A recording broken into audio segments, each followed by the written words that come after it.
Assalamualaikum warahmatullahi wabarakatuh. Kami dari kelompok 2 yang beranggotakan Nurul Hasanah, Nurbaya, dan Tiara Satyawati. Di sini kami akan mempresentasikan flipbook yang kami buat mengenai gerak lurus berdasarkan kearifan lokal Sulawesi Tengah di Pulau Sambori.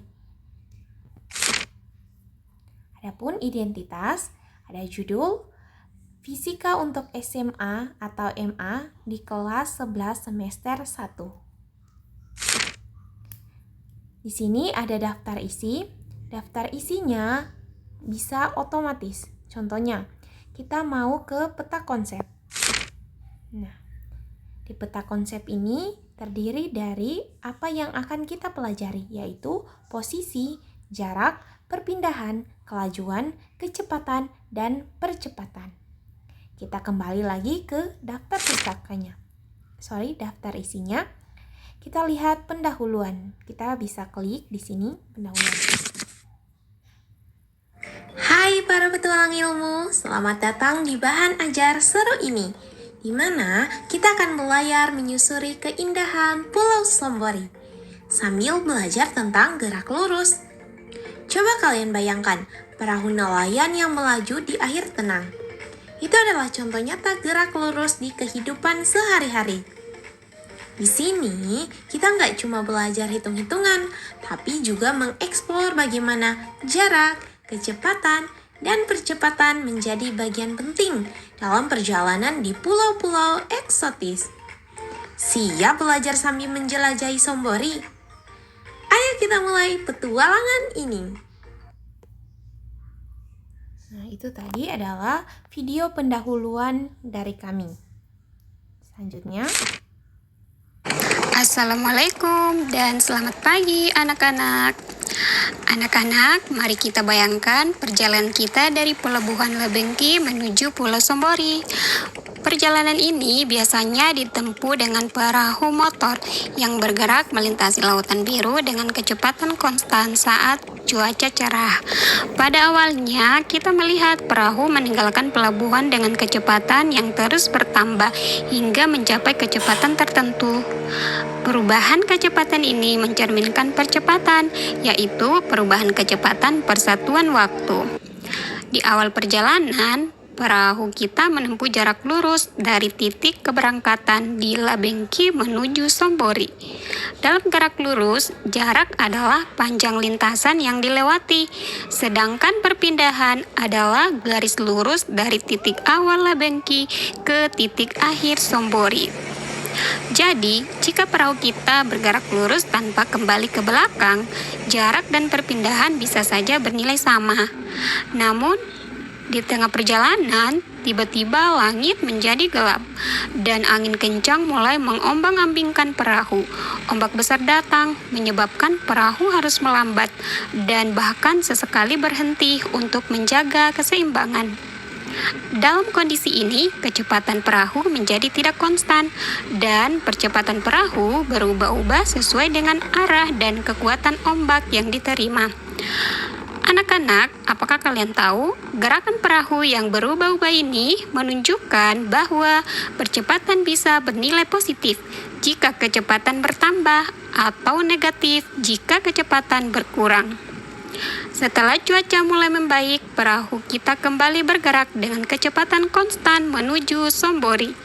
Sebagai seorang guru, Ibu ingin mengingatkan kalian bahwa memahami perbedaan jarak, perpindahan, dan percepatan dapat membantu kita menjelaskan apa yang terjadi selama perjalanan perahu ini. Jarak adalah keseluruhan lintasan yang ditempuh perahu, termasuk jika perahu sempat bergerak mundur akibat ombak.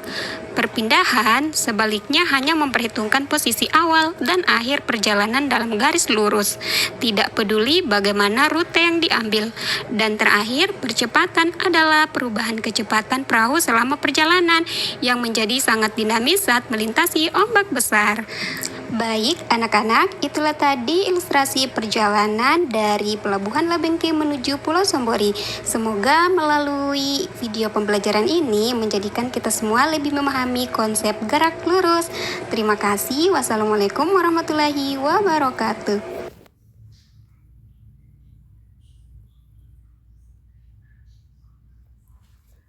Ya, selain video tadi, di sini gambarnya bisa. Ya, selain video tadi, di sini gambarnya bisa di pop up. Seperti ini. Oke, kita lanjut. Di sini ada diskusi untuk peserta didik. Di sini materinya adalah besaran-besaran gerak, ada jarak dan perpindahan, ada contoh soal. Di sini ada kelajuan dan kecepatan rata-rata, dan berpikir kritis. Di sini ada percepatan. Nah, selanjutnya di sini dapat dilihat ada aktivitas untuk peserta didik, ada intisari, refleksi, glosarium, dan latihan.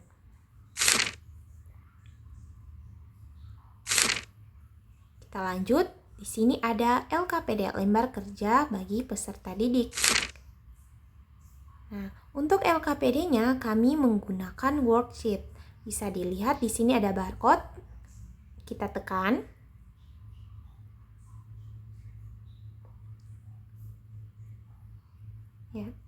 Ya, kita tekan. Selanjutnya, anak-anak bisa menggunakan barcode ini, contohnya seperti ini. Lalu kita tekan. Maka nanti akan ke worksheet. Nah, ini gunanya agar LKPD-nya dapat diisi secara langsung, tidak menggunakan paper lagi. Ya, di sini kita dapat lihat.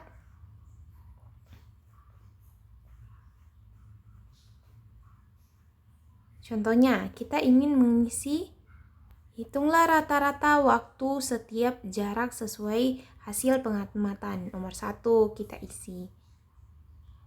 Dari hasil rata-rata. Nah, seperti itu ya. Selanjutnya, ketika peserta didik sudah mengisi LKPD ini, peserta didik dapat mengirimkannya dengan menekan tombol finish. Oke, kita lanjut ke